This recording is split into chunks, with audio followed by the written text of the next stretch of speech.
Bonjour à tous! Eh bien, on se retrouve aujourd'hui pour un nouveau petit tuto. Aujourd'hui, on va voir comment faire un mandala sous trois façons sur Illustrator. Voilà, il n'y a pas grand chose de compliqué, mais vous allez voir que c'est trois techniques réellement différentes. Une qui utilisera la rotation, l'autre qui utilisera le symbole, et la troisième, du coup, qui utilisera les transformations de calque. Elle est un peu plus complexe, mais elle permet d'aller beaucoup plus vite. Donc, je vous conseille de regarder jusqu'au bout et vous allez voir que le tuto est plus ou moins évolutif envers les niveaux. Donc, premièrement débutant, deuxièmement niveau moyen, troisième niveau un peu plus confirmé avec les transformations de calque. Alors, donc première solution, on va en fait tout simplement un peu diviser notre élément, hein, c'est-à-dire que on va créer, on n'est pas obligé, hein, mais on va créer un petit trait. Voilà, grosso modo, hein, je vais créer un tracé de ce genre-là. Voilà, qui du coup, alors là c'est bien parce que j'ai pile pas fait comme je voulais. Hop, je vais faire un truc de ce genre là. Donc là, pour que ce soit pile à 45 degrés, je vais maintenir Shift, vous doutez bien. Et pour que ce soit des deux côtés, en fait, tout simplement, parce que là je crée un trait, hein, du centre vers l'extérieur, je vais maintenir Alt. Quand on crée un trait, et je vais supprimer, quand on crée un trait d'un endroit, peu importe où, et qu'on maintient Alt, en fait cet endroit-là devient le centre du trait. Vous voyez. Donc là, en l'occurrence, je me mets au centre de l'intersection, tout simplement. Voilà, je crée un tracé, j'appuie sur Alt. Ça me permet du coup d'avoir vraiment le doublon, hein, une sorte de miroir en face. Et maintenant, si j'appuie sur Shift, c'est ce qui va me permettre de avoir bien 45 degrés. Voilà.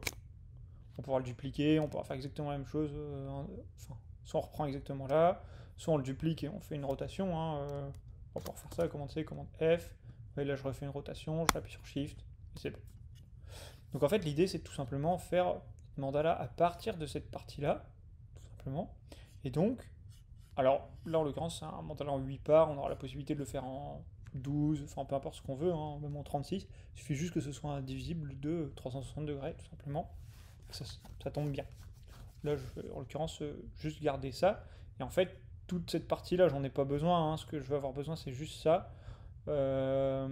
C'est en fait tout simplement ce qui va me permettre de garder les repères. On va utiliser la cible pour le prochain exemple, juste pour vous montrer comment récupérer cette partie-là. Et voilà, c'est tout, en fait, tout simplement. Donc ici, c'est le centre de mon mandala, hein, le point de vue central. Et maintenant, ce qu'on va faire, et bien tout simplement, on va faire nos petits tracés. Donc, soit on va le faire au crayon, comme ceci. Donc là, en l'occurrence, je suis au pinceau. Le crayon, c'est N le raccourci. Ce sera des tracés un peu plus fins. Et on va pouvoir utiliser l'outil largeur juste après pour pouvoir augmenter les contours, par exemple. Alors, ce qu'il faut faire bien attention, je l'ai fait juste avant, il va bien falloir faire attention de ne pas faire un truc de ce genre-là. C'est-à-dire que si vous faites ça, vous voyez ici, en fait, mes deux tracés, c'est tout simplement la limite de mon mandala. C'est-à-dire que si je le fais depuis ce côté-là, pas nécessairement ça va dépasser. Donc c'est-à-dire si par exemple ici je fais un truc comme ça, en fait quand je vais faire ma rotation, je vais vous montrer, hein, je vais faire l'exemple. Là je vais faire ma rotation, je vous le réexpliquerai après, vous inquiétez pas. Hop, là on va mettre du coup 45 degrés. Hop. Donc l'aperçu ça va me donner ça, parfait. Je fais copier et là on voit que ça se coupe en fait tout simplement. Et si je le refais, ça me donne un truc comme ça. Bon, c'est pas parfait pour le coup. Donc on va essayer que ça se dépasse pas. Après c'est un effet particulier. Pareil pour le pinceau ou pour le crayon, comme je vous l'ai déjà expliqué. Là ici, quand on double-clique sur l'outil, donc crayon, pinceau, peu importe, on double-clique dessus et on a la possibilité de choisir la fidélité, donc soit précis, soit en l'occurrence arrondi. Là, pour le mandala, on va avoir plus besoin de quelque chose d'arrondi, ce sera un peu plus mignon, en fait, tout simplement. Donc voilà, là je vais le faire au crayon, moi, ce sera très bien. Donc voilà, je prends un truc comme ça. Est-ce que mon crayon il est arrondi? Ouais, parfait. Superbe. Je vais essayer de faire peu importe ce qu'on fait, en fait, tout simplement. Faire un truc comme ça. On va refaire un petit ici. Hop. Non, c'est très moche. J'arrive pas à faire exactement la forme que je veux.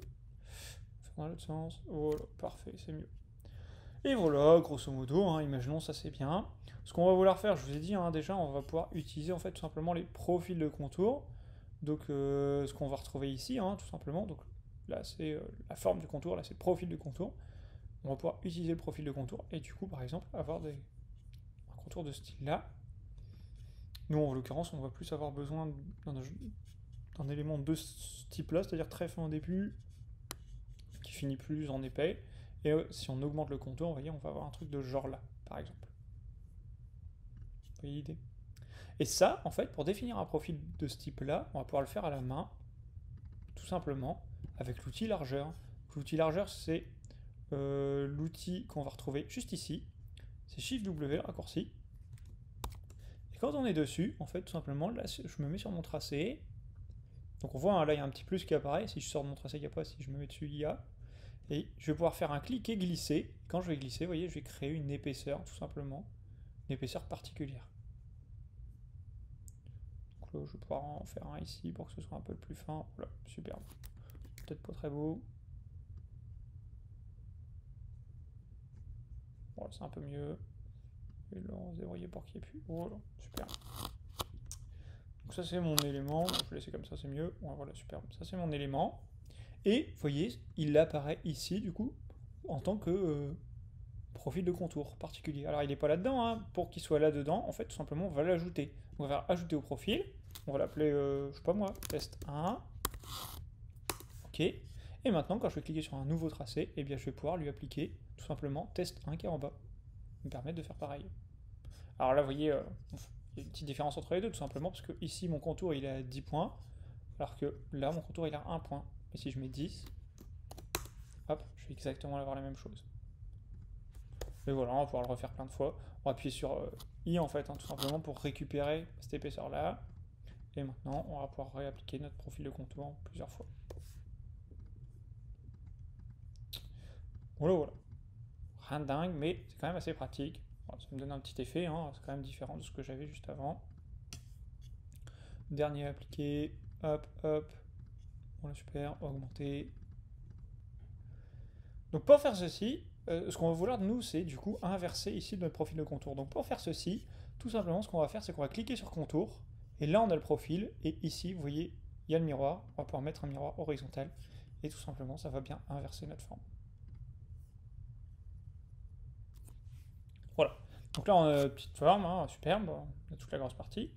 On va prendre tout ça, et donc c'est comme ça qu'on va créer notre mandala en quelques secondes. Ici, on va pas sélectionner le trait, on va juste prendre cette partie-là. Pas besoin que de ça. On va appuyer sur R. R, c'est l'outil de rotation, hein, c'est ce qu'on va retrouver ici. On va cliquer sur l'intersection, hein, qui sera le centre de rotation, tout simplement. Et on va glisser. Quand on va glisser, forcément, on va pouvoir appuyer sur...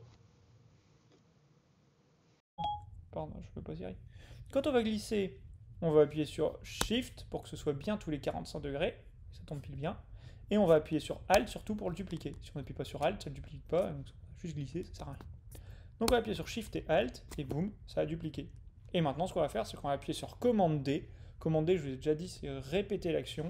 Donc on appuie sur Commande et D et on reste appuyé sur D plusieurs fois. Et voilà, on a répété l'action et on a créé notre mandala en quelques secondes. Donc bien sûr, hein, on a la possibilité de faire beaucoup plus de formes, etc., etc. À la fin, on supprime ça. J'ai réussi à rater. Hop. Bah là. Et voilà, c'est tout bon. Assez simple, malgré tout, c'est assez efficace. Voilà, bon bah écoutez, on va se retrouver dans le prochain tuto, du coup, pour vous expliquer la partie 2, à savoir l'utilisation des symboles. En attendant, je vous dis bonne journée, à la prochaine, prenez soin de vous. Ciao.